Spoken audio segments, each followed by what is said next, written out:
북한이 남북 여자 축구 경기를 중계하면서 남한을 한국으로 표기했습니다. 지난해 아시안게임에선 남한을 괴뢰로 표기했다가 이번에 한국으로 바꾼 건데요. 그 의도를 유호윤 기자가 분석했습니다. 북한 조선중앙TV의 20세 이하 여자축구 아시안컵 준결승 경기 녹화 중계 화면입니다. 북한은 조선, 남한은 한국으로 표기했습니다. 경기 해설에선 자신들을 우리 팀으로 부르고 남한은 아예 거론하지 않았습니다. 결국 이 경기는 우리 팀이 3대 0으로 이긴 가운데 끝났습니다. 북한은 과거 경기 중계 화면에 통상 남조선이라고 써왔지만 지난해 10월 항저우 아시안게임 때 처음으로 남한을 괴뢰라고 표기한 바 있습니다. 한국이라는 표기는 이번이 처음인데 같은 경기의 결과를 전한 며칠 전 노동신문 기사에는 괴뢰 한국이라고 쓴 점도 눈에 띕니다. 북한이 지난해부터 통일을 부정하며 통일 관련 흔적을 지우고 있는 과정에서 우리에 대해서 다양한 표현을 하고 있습니다. 실무진 차원에서 호칭 정리가 덜 돼 혼선이 생긴 것 아니냐는 등의 해석도 나오지만 북한이 최근 두 국가론을 들고 나온 것과 무관하지 않은 것만은 분명해 보입니다. 각자 따로 가자 이런 것을 공식적으로 얘기했었거든요. 그런 흐름이 그냥 일관되게 계속해서 이제는 두 국가 체제로 가자는 주장을 하고 있다고 좀 봐야 될 것 같아요. 북한은 지난해 7월부터 남측을 비난하는 담화 등을 낼 때 대한민국이라고 쓰기 시작한 데 이어 연말 연초 정치 행사를 통해 남측을 한민족이나 통일의 대상으로 보지 않겠다고 선언했습니다. KBS 뉴스 유호윤입니다. 일본 도쿄에서 파리올림픽 여자축구 아시아 최종 예선 경기가 열렸는데 북한 대표팀 감독이 한국 기자의 질문을 끊으면서 예민하게 반응했습니다. 북한이라는 표현을 사용한 걸 문제 삼았습니다. 도쿄에서 지종익 특파원이 전해왔습니다. 일본과 북한 여자축구 대표팀 경기가 열린 도쿄 국립경기장. 조총련 소속 북한팀 응원단 3천여 명도 관중석 한쪽을 채웠습니다. 북한은 일본에 1대2로 패하면서 12년 만에 올림픽 본선 진출에 실패했습니다. 경기를 앞두고 어제 열린 기자회견 분위기는 무거웠습니다. 북한팀 감독은 웃으며 각오를 밝히기도 했지만 유독 한국 기자의 질문엔 예민하게 반응했습니다. 북한 여자축구에 대한 힘이 어디에서 나오는지 궁금하고. 미안한데요. 그 국호를 정확히 불러야 우리 북한 팀이 아니고. 질문을 받지 않겠다며 으름장을 놓기도 했습니다. 조선민주주의공화국 팀이니까 이제 국호를 정확히 부르지 않으면 여기다 질문을 받지 않겠습니다. 잠시 침묵이 흐른 뒤 북한이란 호칭을 빼고 다시 질문하자 리 감독은 그제서야 답을 이어갔습니다. 북한 선수단은 지난해 항저우 아시안게임 때도 북측이란 표현을 시정하지 않으면 기자 질문에 답하지 않겠다며 불쾌감을 드러냈습니다. 북한이란 호칭에 북한이 예민하게 반응하는 건 경색된 남북관계를 반영하는 상징적인 현상으로 전문가들은 분석하고 있습니다. 우리나라를 남조선으로 불러온 북한은 지난해 여름 대한민국이란 호칭을 쓰더니 최근에는 괴뢰라는 비난성 표현까지 등장시키고 있습니다. 도쿄에서 KBS 뉴스 지종익입니다. 더 이상 통일을 논하지 않고 남북 관계를 적대적 두 나라 관계로 보겠다. 지난해 말 전원회의에서 이렇게 선언한 북한이 민족 지우기와 두 국가론 정립에 박차를 가하고 있습니다. 남한 적대국 규정과 점령을 가장 중요한 목표로 정하고 남측과의 경제 교류 중단도 선언했는데요. 북한이 체제를 지키기 위한 위기감 때문에 두 국가론으로 돌아섰다는 분석도 있지만 한편으론 핵무기를 보유했다는 자신감에서 이렇게 나온다는 평가도 있습니다. 북한이 남한과 따로 살기를 결심하고 이국 체제를 밀어붙이고 있는 이유는 무엇일지 이슈엔 한반도에서 집중 분석해 보겠습니다. 벤츠 차량에서 내린 김정은 위원장이 인민군 부대를 사열합니다. 딸 주에도 나란히 레드카펫을 밟으며 군 간부들의 깍듯한 거수 격려를 받습니다. 조선인민군 창건 76주년 기념식에 참석한 김 위원장은 대남 적개심을 노골적으로 드러냈습니다.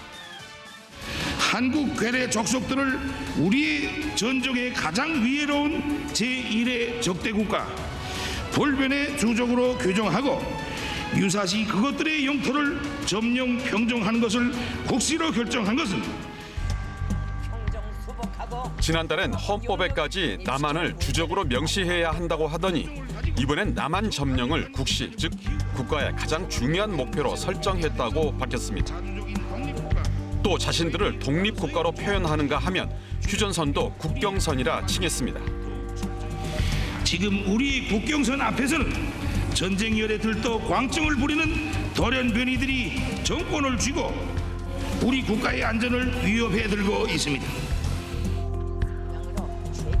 남북이 더 이상 같은 민족이 아닌 두 국가라는 점을 거듭 강조한 겁니다. 북한은 앞서 최고인민회의에서 남북 간 경제 협력을 다룬 법안과 합의서들을 일방적으로 폐지하기도 했습니다. 남한의 영토 점령을 그들의 최종 목표다라고까지 얘기를 했기 때문에 이것은 기존의 자주 평화 통일의 개념을 없애버리고 그리고 그 안에 무력 점령을 집어넣은 것이라 볼 수 있습니다.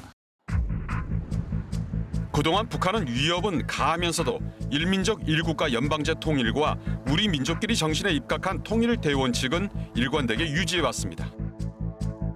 1973년 박정희 대통령이 이른바 6.23 선언을 발표하며 남북한 동시 유엔 가입 의사를 밝히자 우리는 긴장 완화와 국제협조에 도움이 된다면 북한이 우리와 같이 국제기구에 참여하는 것을 반대하지 않는다. 두 개의 조선 책동이라며 발끈했던 것도 북한이었습니다. 결국 1991년 남북한이 유엔에 함께 가입함으로써 국제적으로 두 국가로 인식되자 북한은 그해 12월 남북기본합의서 협상 때 이국 체제를 강력히 거부했습니다. 남북이 국가 대 국가가 아닌 통일을 지향하는 특수 관계라는 타협안이 채택된 것도 북한의 끈질긴 요구 때문이었습니다. 그 당시에 통일부 장관이었던 이홍구 총리께서 나중에 글 쓴 걸 보면은 이제 칼럼을 썼는데 그 당시 우리는 사실상 2개 국가를 추진했다라고 이렇게 나오고 있습니다. 그 당시에 북한은 아직도 자기들은 통일 논리가 굉장히 강했어요. 2개 국가 이걸 안 된다라고 해서 통일을 지향하는 잠정적인 특수관계라는 것을 북한이 우겨서 그렇게 집어 들어간 거거든요. 그랬던 북한이 통일 노선을 전환한 것은 체제 유지에 위협을 느끼고 흡수 통일의 가능성을 줄이려는 의도가 있다는 분석이 나옵니다. 국력 경쟁에서 지금 뭐 압도적으로 한국이 50배, 60배가 크고 인구도 2배나 많고 뭐 국제적인 지위, 명성, 경제력, 과학기술력 분명히 북한이 통일 경쟁에서 자기들이 졌다. 또 다른 한편에선 북한이 핵무기 보유에 자신감을 바탕으로 무력 통일의 명분을 갖추기 위해 두 국가론을 채택했다는 분석도 있습니다. 북한이 전쟁을 운운하면서도 상대방이 먼저 도발할 경우란 단서를 달고 있다는 점에서 당장은 체제 안정과 후계 체계 구축을 위한 것이란 해석에 무게가 실립니다. 김정은 동지께서 제3대 해상미사일 바다수리 6형 검수 사격 시험을 지도하셨습니다.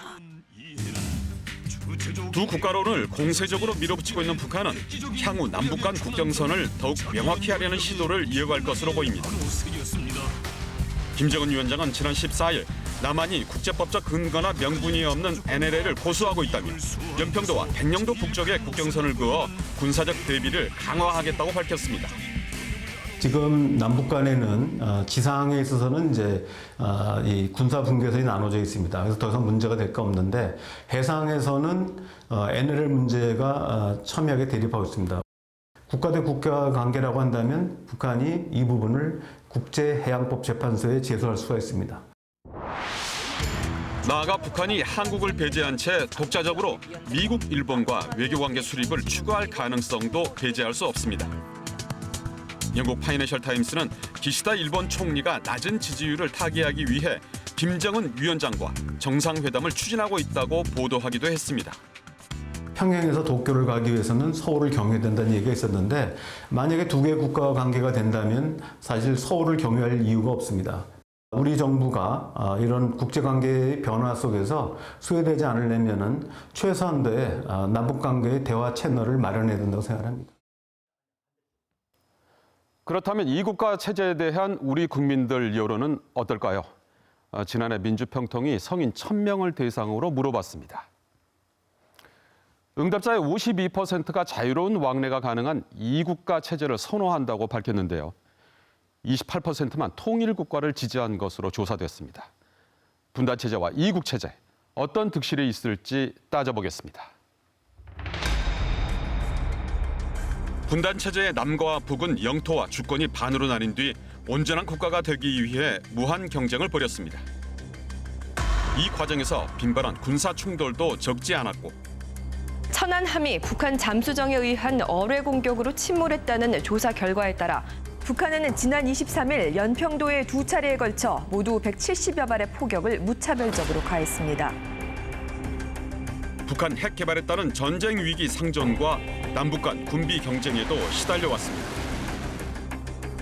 만약 남북이 평화로운 국가 대 국가 관계로 전환한다면 천문학적인 분단 비용을 경제와 복지 분야 등으로 돌릴 수 있다는 실익이 있습니다. 북한은 우리보다 훨씬 심하겠지만 우리만 하더라도 우리 GDP의 2% 이상을 그러니까 전 세계로 치면은 탑 5% 안에 들 겁니다. 남북 간에서 서로가 죽이지 못해서 아니면 서로가 안 죽으려고 그야말로 뭐 이런 그런 무기 군비 경쟁을 하는 거죠. 서로 다른 국가 사이에선 상호 체제에 대한 내정 간섭이 허용되지 않기 때문에 남북 간 불필요한 마찰도 훨씬 줄어들 수 있습니다. 이 과정에서 대북 정책을 둘러싼 국내 분열과 갈등을 치유하고 사회 통합을 추구할 가능성도 있습니다. 그래서 일본의 일왕이 세습하는 부분도 있고 또 일본 자민당의 장기간 독재 체제, 장기 집권 체제가 있지 않습니까? 이런 것도 문제 제기해야 되는데 우리가 별개 국가이기 때문에 우리가 문제 제기하지 않습니다. 만약에 남북한이 국가와 국가 관계가 된다면 우리가 굳이 대북 선전 삐라를 날릴 이유도 없고 대북 방송을 할 이유도 없습니다. 하지만 적지 않은 진통도 예상됩니다.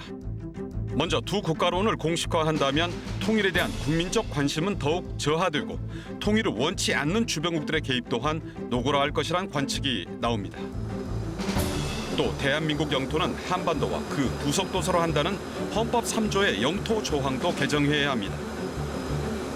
그럴 경우 북한의 급변 사태가 발생했을 때 우리가 개입하기 어려워지고 국내외에 있는 탈북민들을 보호할 근거도 사라집니다. 대규모 인도주의적인 재앙이 발생한다든지 그런 상황이 왔을 때 우리가 북한에 개입할 수 있는 그런 근거가 사라집니다.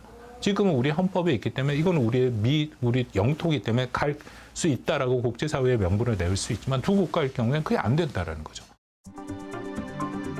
우리는 평화 공존의 이국 체제를 원하지만 북한은 한국을 끊임없이 위협하고 무력 점령을 추구할 가능성도 남아 있습니다. 두 국가 체제로 간다고 과연 공존과 평화 협력이 가능할 것인가? 저는 거기에 대해서 상당한 의구심이 있습니다. 김정은의 이 발표는 분명히 일방적이고 반통일적이고 반민족적이고 반평화적인 결정입니다. 통일할 목표를 포기하자는 건 아니거든요. 분단 경쟁을 함으로써 민족 공멸로 가는 것보다는 잠정적으로 이격 국가로 하면서 민족이 공존하는 게 제가 볼 때는 더 민족적인 게 아닌가 그런 생각이 들거든요. 북한이 독자적인 생존과 번영을 도모하겠다는 움직임을 본격화하면서 한반도는 종전과 다른 전환점을 향해 빠르게 흘러가고 있습니다.